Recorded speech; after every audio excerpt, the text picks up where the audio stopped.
মরছে তৃণমূল, সেই ঘটনায় চোখে আঙুল দিয়ে দেখিয়ে দিচ্ছে মালদা।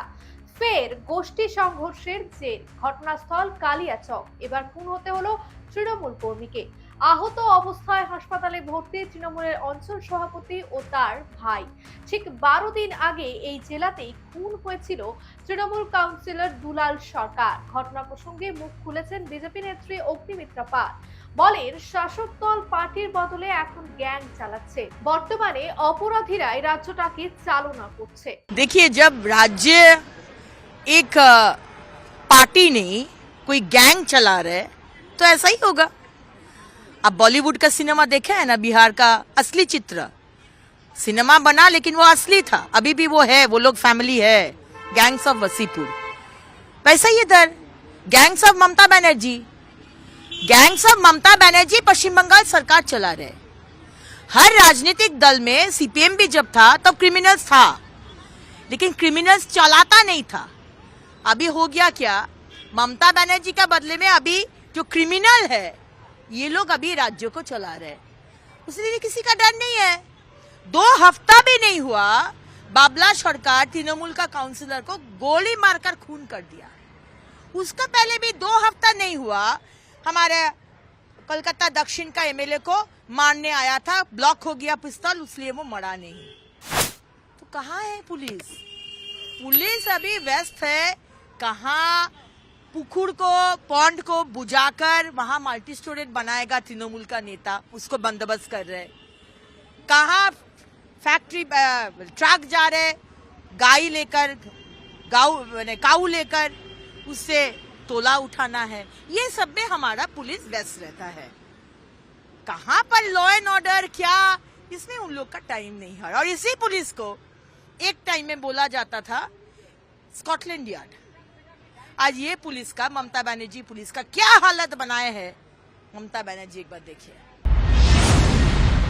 মালদার পরপর এই খুনের ঘটনায় মৃত তৃণমূল কর্মীদের পরিবার সিবিআই তদন্তের দাবি জানিয়েছে। এখানেই প্রশ্ন উঠছে, মৃতদের পরিবারগুলির কি কোনো আস্থা নেই রাজ্য পুলিশের ওপর? তৃণমূলের সমর্থক হওয়া সত্ত্বেও রাজ্য প্রশাসনের ওপর কেন আস্থা হারাচ্ছেন? সেই প্রসঙ্গে অবশ্য বিজেপির মুখপাত্র শ্রমিক ভট্টাচার্য কড়া ভাষায় শাসক দলকে আক্রমণ করেন। উদ্বোধন করবে যাকে সামনে দেখবে তাকেই টাকাটা দেবে। তো কে উদ্বোধন করবে সেই জন্য মারামারি হচ্ছে নিজেদের মধ্যে, তারই আক্রমণ, খুন। তৃণমূল তো কোনো রাজনৈতিক দল নয়, একটা টাকা তোলার সংঘবদ্ধ মেশিন মাত্র, যার জন্যই খুন হয়েছে। যে কারণে কয়েকদিন আগেই দুলালবাবু খুন হয়ে গেলেন। তো মালদার প্রত্যেকটি শিশুও জানে এই খুনের কারণ কি, এর নেপথ্যে কে আছে। তার স্ত্রী তো বললেন যে আরো বড় মাথা, অর্থাৎ এই খুনে অনুমোদন আছে, অন্য কোনো জায়গার অনুপ্রেরণা আছে, যার জন্য খুন হয়েছে। আর এটা কোনো বিচ্ছিন্ন ঘটনা নয়। গত 2 বছর যাবৎ যদি পশ্চিমবঙ্গের রাজনৈতিক কর্মীদের খুনের ঘটনা দেখা যায়, তার মধ্যে 90% তৃণমূল কংগ্রেসের কর্মী খুন হয়েছেন এবং পরিবারের অভিযোগ তৃণমূল কংগ্রেসের বিরুদ্ধেই। এবং প্রত্যেক ক্ষেত্রেই তারা সিবিআই তদন্তের দাবি জানিয়েছে, কারণ তারা জানেন এই খুনে সর্বোচ্চ নেতৃত্বের অনুমোদন আছে, শক্তিশালী গোষ্ঠীর ওপরে আশীর্বাদ আছে, তারাই খুন করেছে। তার জন্য পুলিশ সিআইডি কিছু করতে পারবে না। এই ঘটনায় মুখ খুলেছেন মালদার তৃণমূল বিধায়ক আব্দুল গনি। তিনিও পুলিশের ভূমিকা নিয়ে প্রশ্ন তুলেছেন। পাশাপাশি দলের অন্দরে দুর্নীতিগ্রস্তদের রমরমা বেড়ে গিয়েছে বলে মন্তব্য করেন। বলেন, এখন পার্টি করার লক্ষ্যই হচ্ছে কোটি কোটি টাকা ইনকাম করা। I am quite surprised to learn about this incident because after election, after I being elected, there was no such incident within the jurisdiction of my assembly constituency. This is for the first time I notice or I come to learn that this incident occurred in my assembly constituency. Therefore, I hate this political activities. I do not like it at all. What is the presumption? Presumption is the security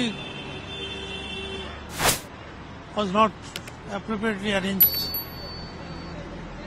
So what do you think? What is the reason behind this shootout case? Reasons this reason. Today.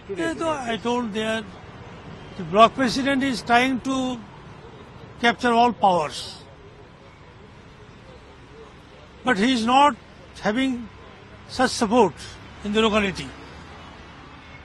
People had given him go by. You go. You are not suitable for the post.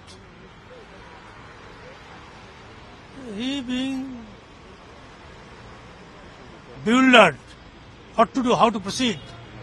He might have discussed the matter amongst his supporters, associates. Might be they have decided to take such step. Trinamool দলের অন্দরে টাকার যে খেলা চলে তার প্রমাণ করে দিচ্ছে মালদার এই দুই ঘটনা। 12 দিনের ব্যবধানে দুলাল সরকার এবং হাসান শেখের মৃত্যু, এছাড়াও আহত বকুল শেখ এবং এসারউদ্দিন শেখ। এইসব ঘটনার পেছনে তৃণমূলের ক্ষমতা দখলের লড়াই প্রাধান্য পেয়েছে। আসলে শাসক দলের নেতাদের মধ্যে কোনো ঐক্য নেই, প্রায়শই গোষ্ঠী দ্বন্দ্বের খবর শিরোনামে দেখা যায়। এই ঘটনায় শেষ পর্যন্ত মুখ খুলতে হয়েছে অভিষেক ব্যানার্জিকে। যেমন মালদার ঘটনাটায়, দুলাল সরকারের ঘটনাটায় তৃণমূলের একজন গ্রেফতার হয়েছে। রাজ্যের মুখ্যমন্ত্রীর নাম কি? মমতা বন্দ্যোপাধ্যায়, তৃণমূল কংগ্রেসের সর্বভারতীয় সভানেত্রী। সে রাজ্যের মুখ্যমন্ত্রী, আর গ্রেপ্তার হচ্ছে একজন তৃণমূলের পদাধিকারী। কোনোদিন দেখাতে পারবেন 34 বছর সিপিএম এর আমলে কোনো সিপিএম এর নেতা গ্রেফতার হয়েছে? কোনোদিন দেখাতে পারবেন উত্তরপ্রদেশে 2017 সাল থেকে 8 বছর বিজেপি ক্ষমতায় বিজেপির কোনো নেতা গ্রেফতার হয়েছে? কোনোদিন দেখাতে পারবেন বিজেপি প্রায় 2 দশকের বেশি ক্ষমতায় গুজরাটে, কেউ দেখাতে পারবে যে বিজেপির কোনো নেতা গ্রেপ্তার হয়েছে? আমরা তদন্তের মতো রাজ্য পুলিশ প্রশাসনকে মুখ্যমন্ত্রী বারে বারে বলেছেন যে তদন্তের মতো এগোবে। যদি কেউ কোনো রকম ভুল করে, কোনো রকম কোনো অপরাধের সাথে যুক্ত থাকে, সে যে রাজনৈতিক দলের হোক, যে বর্গের হোক, যে ধর্মের হোক, যে জাতির হোক, একজন দোষী, একজন অপরাধী। অপরাধীর কোনো জাত হয় না, অপরাধীর কোনো ধর্ম হয় না, কোনো রাজনৈতিক দল হয় না। আমরা ব্যবস্থা নিয়েছি এবং আগামী দিনেও ব্যতিক্রম হবে না। আসলে বর্তমানে শাসক দলে যোগ দিলেই শুরু হয়ে যায় টাকার খেলা, আর এই টাকা ইনকাম করতে হলে হতে হবে প্রভাবশালী নেতা। যে যত প্রভাবশালী তার ইনকামও তত বেশি। তাই দলের অন্দরে সৃষ্টি হয় ঝামেলা, যার পরিণতি তৃণমূলের একজনের হাতে আরেকজনের মৃত্যু। দীর্ঘ কয়েক বছর ধরে এমনই দৃশ্য দেখে আসছে রাজ্যবাসী। মালদার পরপর দুটি ঘটনা রাজ্যের শাসক দলের অন্দরের ছবিটিকে ফুটিয়ে তুলেছে। তাই তো খোদ মালদার শাসক দলের বিধায়ক দাবি করেছেন ঘটনায় যারা আহত হয়েছেন তাদের লোকবল বেশি ছিল, অন্য পক্ষ সেটা সহ্য করতে পারছিল না।